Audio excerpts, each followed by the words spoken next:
आइए बलवंत साहब अगला प्रश्न शामिल करते हैं। सोमनाथ जी की तरफ से प्रश्न है, इनका सवाल है पर्सनल लोन पर।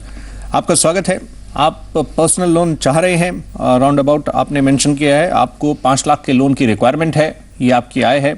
आप हमें बताइए, जिस तरह से सोमनाथ साहब आपको लोन की रिक्वायरमेंट है, आपने अभी कहीं चेक किया, कुछ आपने डिटेल्स देखी हैं, कहीं बैंक से संपर्क किया आपने?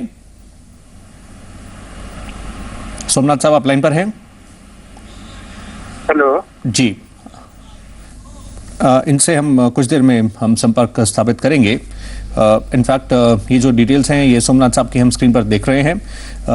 सोमनाथ साहब ने ये जो प्रश्न भेजा है, ये हम इसकी डिटेल्स, जिस तरह से बलवंत साहब इनकी जो रिक्वायरमेंट है आप इनको कैसे देखेंगे? इनका बेसिकली पर्सनल लोन जो ये लेना चाह रहे हैं, इसमें अभी जो पूरा ओवरऑल सिनेरियो है, इसके बीच में लेंडर्स कैसे कॉल ले रहे हैं? जो इकोनॉमी भी जिस दौर से गुजर रही है, क्या उसका भी इम्पैक्ट रहता है? मतलब लेंडर्स जब कॉल लेते हैं, आप किस ऑर्गेनाइजेशन में हैं, कितने समय से हैं, क्या प्रोफाइल है, काफी कुछ देखा जाएगा।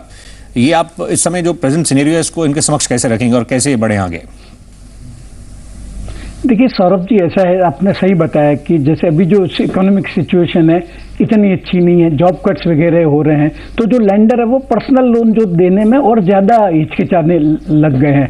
और जहाँ तक सवाल है कि आपकी कितनी एलिजिबिलिटी बनेगी, वो आपकी वो डिपेंड करता है आप कहाँ पे काम करते हैं, आपकी जो एम्प्लॉयर है उसका क्या प्रोफाइल है। अगर बड़ी लिस्टेड कंपनी है या पब्लिक सेक्टर ऑर्गेनाइजेशन है तो आपको रेट भी अच्छा मिलता है और एलिजिबिलिटी ज़्यादा मिलती है। पर नॉर्मली जो जो जो पर्सनल लोन की एलिजिबिलिटी है वो आपकी मंथली इनकम का 9 गुना से 18 गुना के बीच में रहती है, पर निर्भर करता है। जैसे मैंने बताया कि आपका जो एम्प्लॉयर है, अगर ए क्लास एम्प्लॉयर है, जो जो लेंडर है उनका कैटेगराइजेशन रहता है एम्प्लॉयर के हिसाब से, और अगर ए कैटेगरी है तो आपको रेट भी अच्छी मिल जाती है और 18 महीने तक का आपको पर्सनल लोन भी मिल जाता है। और जो नॉर्मली रेट है पर्सनल लोन की, जो इंटरेस्ट रेट है वो 18 से 24% के आसपास रहती है, क्योंकि लेंडर के पास कोई सिक्योरिटी नहीं होती है।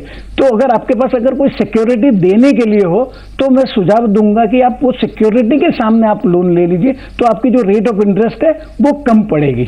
जी, तो इस तरह से जो कुछ ऑफर्स हैं हम स्क्रीन पर रन भी कर रहे हैं, और इनका जैसे इन्होंने बताया वर्किंग है और जिस ऑर्गेनाइजेशन में है उसमें पिछले 10 साल से हैं, ये सेम ऑर्गेनाइजेशन के साथ। तो जहां पर इनका अकाउंट है, सैलरी अकाउंट, सबसे पहले क्या आप वहां पर कदम रखें? ऑफर जो है मार्केट में वो तो स्क्रीन पर है, लेकिन सबसे पहले क्या वहीं पर ट्राई किया जाए?